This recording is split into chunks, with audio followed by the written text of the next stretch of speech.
Now, we have had something of an issue, Rob. What have we had? You know how when you have been on the show twice, Yes. you are a friend of the blokes officially? Yep. Well, we've had this person on 1.5 times because we were interviewing a man known to her called Mark, and she came on and said, "G'day, blokes." We weren't really sure whether that counted as an appearance, but today it counts as an appearance. Hello, Melinda Schneider.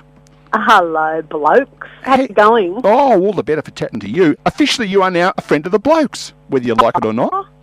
Oh, well, I've always been a friend of the blokes. Correct, Yeah, you yes. have actually. Indeed. Great to have you back on, and we're promoting a little thing you're doing, and hence that song that Neil introduced this segment with, the lovely tones of Barbra Streisand, and you are going to have a crack at maybe not mirroring exactly, but certainly singing her genre. That is very brave, Melinda.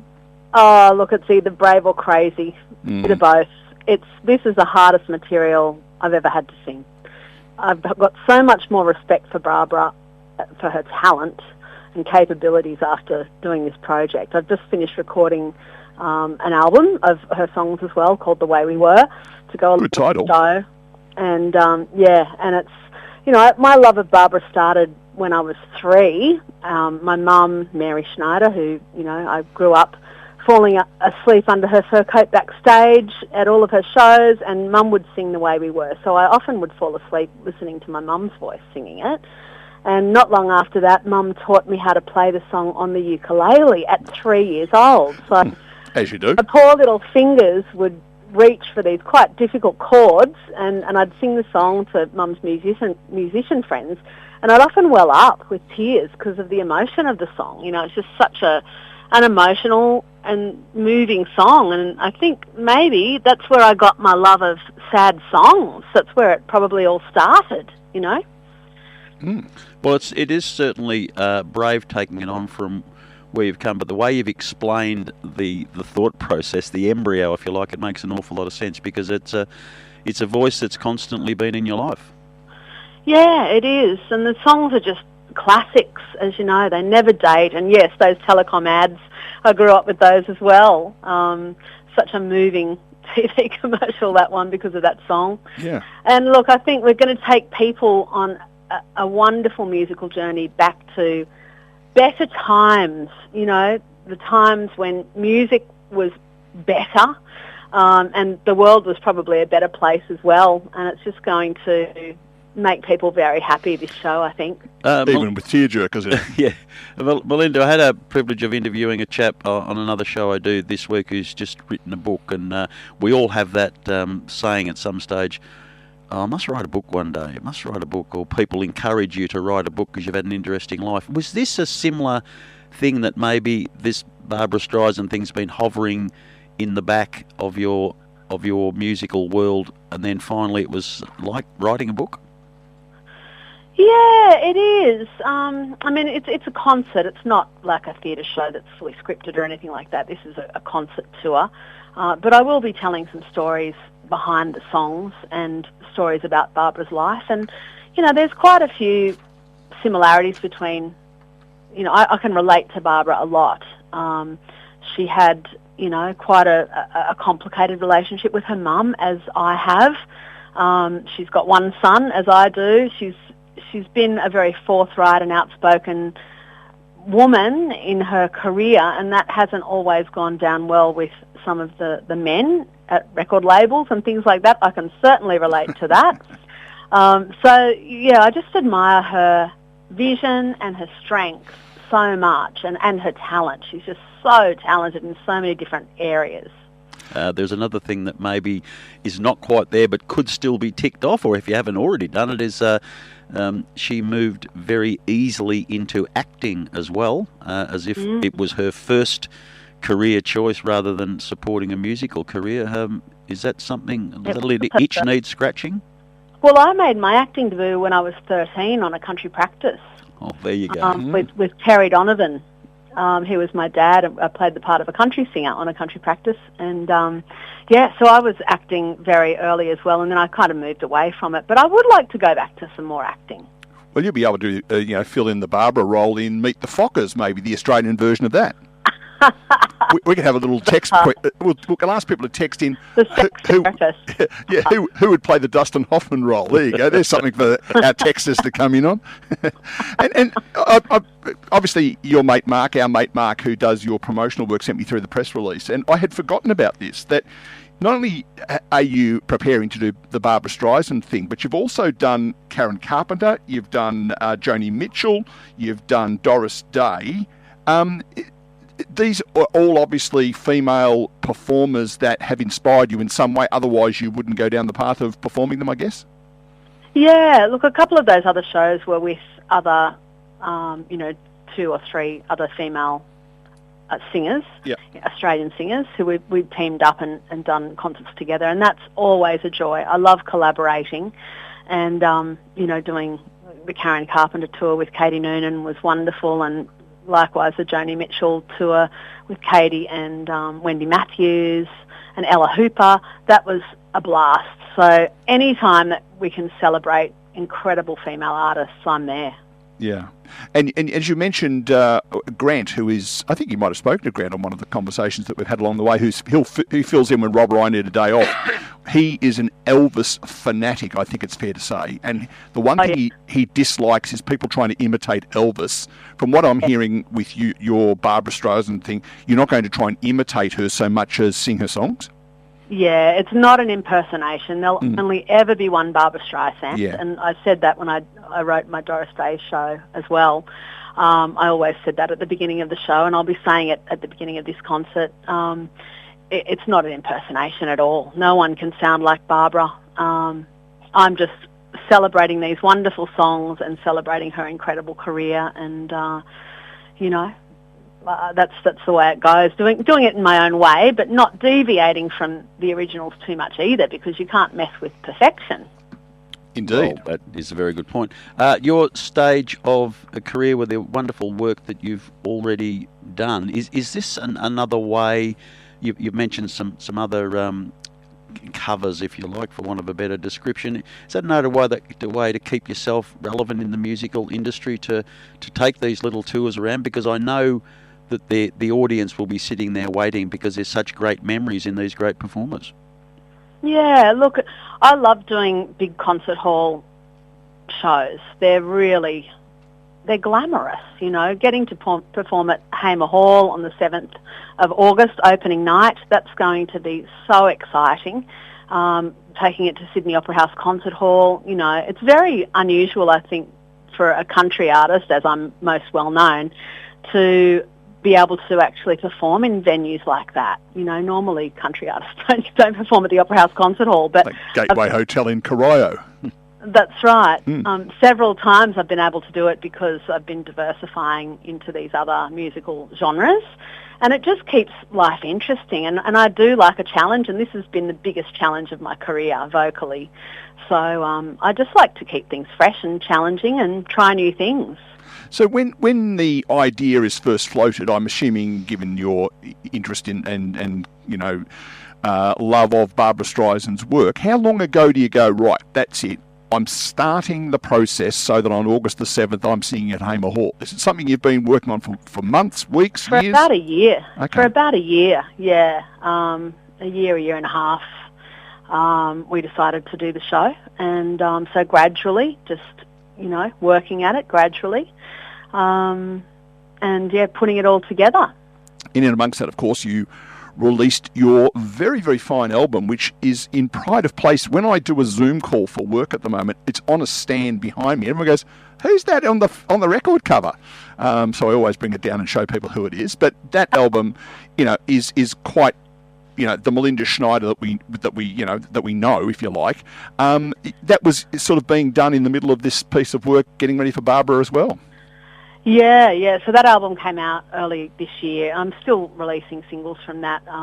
I'll still be doing that later in the year as well, and promoting that album, because it takes a while to promote an original record. So that'll be going for the next sort of year as well. But yeah, I've just had to take a little hiatus with that so that I can prepare for this mammoth show with this wonderful 10-piece band and these incredible songs. How do you pull a band together to do a Barbra Streisand concert? You get the best players in Australia. and that's what we've got. We've got the absolute best. Gordon Rittmeister on drums, who just plays with everybody. He's an incredible drummer. My musical director, Stefan Novak, who's been with me for about 10 years, he produced the album, the new album that comes out on the same day as Hamer Hall, 7th of August.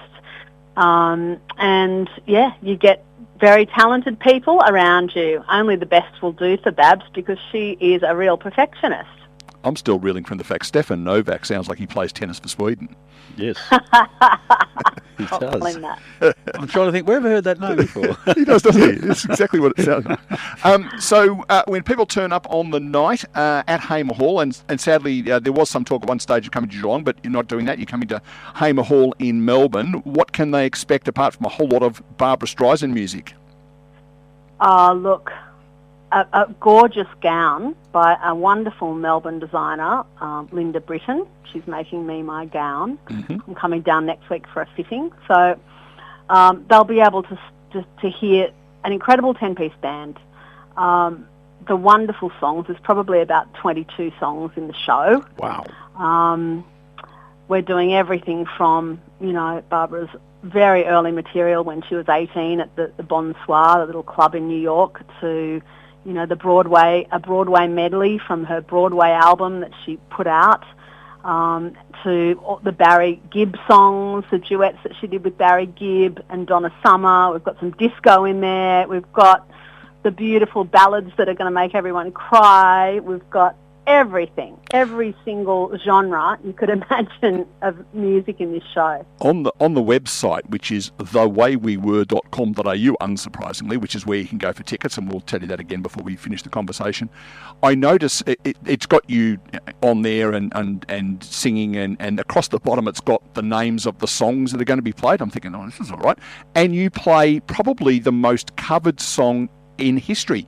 I see you singing also Many More. And many more. It's on lots of albums, that one, isn't it? That song always has to be there. Doesn't it, though? I've actually even written a song for the show, and this only happened a week ago, would you believe? I was up late at night, 11 o'clock at night, very unusual for me, but I was just doing some work, and the boys, my son and Mark, my husband, were asleep, and I was clicking on an interview of Barbara, and I'd been reading Facebook, and there were a few naysayers on Facebook about whether I was able to actually pull this off. People were saying, oh, she's a country singer, how's she going to sing these songs, And I try not to read those sorts of comments, but they do get to you occasionally where you start to doubt yourself and go, oh, no, people don't think I can do this, and, you can let it get in sometimes. But I then clicked on this interview of Barbara, and she said when she was embarking on directing Yentl. That was her job as a director. And she was turned down by everybody for 15 years before she got to make that film. She's so persistent. She just made it happen eventually. And she was saying, the reason I wanted to direct was because I just wanted to take a risk. It was time for me to take a risk and do something that nobody thought I could do. And I needed to take the risk of the failure, of the humiliation of failure. And she said, I always try to go further than my fear. And I thought, what a great title for a song. So I sat up till 2:30 in the morning and wrote Further Than My Fear. And I'm doing that in the show just to set up why I'm doing this. There might be negative comments on Facebook, but you can't let that get into your psyche. You just got to take Barbara's advice and go further than your fear. So I'm very excited about putting my new song in too. I reckon most people do that because they know they can't do it, and so they have a crack. Melinda, that's a perfect segue into my next question, which was going to be, you mentioned some narration through the program, and I imagine some of it is your own feelings, your own connection to Barbra Streisand, but maybe even some little snippets about her life and some of the songs and connection. And I always find it, I must admit, in these types of shows, I love that little narration and explanation between songs. It adds a nice little colour to the show. Oh, definitely. Little tidbits of information that people might not have known. Like Barbara always was frustrated that people would pronounce her name Barbra Streisand with a Z, when it's sand, like sand on the beach. And she said one of the perks of success or fame is that she noticed that Siri was pronouncing her name incorrectly. So she called up Tim Cook from Apple and said, could you please re-record the pronunciation of my name? That's when you know you've made it. Yeah, and thanks for mentioning SIRI, because all over Australia now we've got people's phones popping up and... okay, there was something really important I was going to ask. Well, while you're thinking of that, I'll go back to the question without notice, which you may already have. You have sung lots of different songs, lots of different genres over lots of years in the industry. If you're under pressure, and someone may have been threatening your life, but said, you will be free if you can sing and entertain me, what is the song that you would sing for your life? Oh, I think Further Than My Fear has got to be it. You know, if you're facing life or death, or my song Courageous. Both of those are songs that would get me through a really difficult situation, I reckon. I suppose the gift that you have is your voice. It's always going to cut it, but it's the song itself, the emotion that you can put into it, and people can draw from it. You mentioned you're probably going to get some tears happening at Hamer Hall. That's going to be the winner, is the lyrics and delivering the lyrics, because you've always, I imagine, you've got great faith in your voice. Absolutely, and the authenticity and the truth behind, going into the emotion is the most important part for these songs, because Barbara is an actress and she just portrays these songs with so much depth and emotion. And look, I'm crying while I'm practicing them. Yeah. They're really emotional songs, and it's been a hard year for me with my mum becoming, very ill. She's 93 now. It's been a really emotional year with what I've been going through with my mum. So my tears are very close to the surface, and these songs are certainly, helping to bring them out even more. We've just had a text from a person called Mark from the Central Coast, and he wants to know why you didn't choose Run to Paradise by Choir Boys as the song. No, he didn't. I made that up. I remember I was going to tell you. You Don't Bring Me Flowers, obviously written by Neil Diamond, and was best known to people around the world as a duet with him. Yeah. Did you know that they were in the same class at high school together? No, I did not. Oh, now, we've got people... And it was a radio announcer who actually... Who meshed them, yeah. Who put those two songs together. He edited it together, and then they went and recorded it. Yeah. So we've got spies in all of these places you're performing. If that doesn't get a mention, we're going to be very disappointed. Yeah, they went to school together. That's amazing, isn't it? So did Olivia Newton-John and Daryl Braithwaite. Oh, wow. Imagine being the grade 6 teacher. Oh, I had a couple of kids in my class, Daryl, Olivia, they went on to bigger and better things. Isn't that funny? Hey, Melinda, we're going to let you go because you've got to go and practice some songs by Barbara Streisand. But before we do, we should tell people this.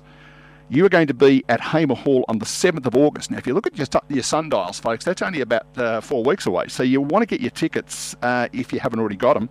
Then off to Adelaide on the Saturday night. The following weekend, Wollongong and Canberra. The following weekend, Caloundra, Brisbane, Tweed Heads.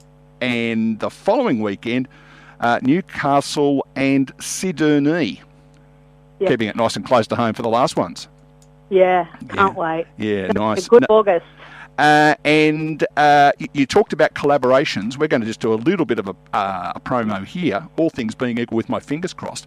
One of my very favourite albums in my rather large collection of music is an album called The Women of Country and the Songs That Made Them by Becky Cole. I can't remember who the other one was. Melinda someone? What a superb album that is, and Love Hurts, the best version ever. Guess who our guest at this time next week is most likely to be? Becky. No, it is actually. Yeah, so that's exciting, isn't it? That's great, so, yeah. She's got a new album out too, and it's pretty cool. I've listened to some tracks, it's great. And a couple of weeks from now, she is indeed playing at the Gateway Hotel in Cryo, which is why we're getting her on. Magnificent. Fantastic. Yeah, so there you go. Give her my love. We will do that. Thank you so much for being a friend of the Blokes. We love chatting to you. You too. Thanks for having me. And don't forget, folks, that there's a new album coming out in a couple of weeks with Barbara Streisand, but get on Tender. Tender is a ripping album. Got a couple of duets there with that bloke Mark from the Central Coast and also Diesel. It's just a beautiful album, so get onto that. Do yourself a favour. Available through your website, I'm assuming? It is, yeah, and JB Hi-Fi. We don't want to support them. We want people to come to you. Sure, the website. Yeah, melindaschneider.com.au on the end? Just .com. melindaschneider.com. melindaschneider.com. Thank you for being part of the Two Blokes Chatting. We're going to go out with Evergreen. Oh, beautiful. There it is. So much Thanks, Melinda. All the very best. See you soon.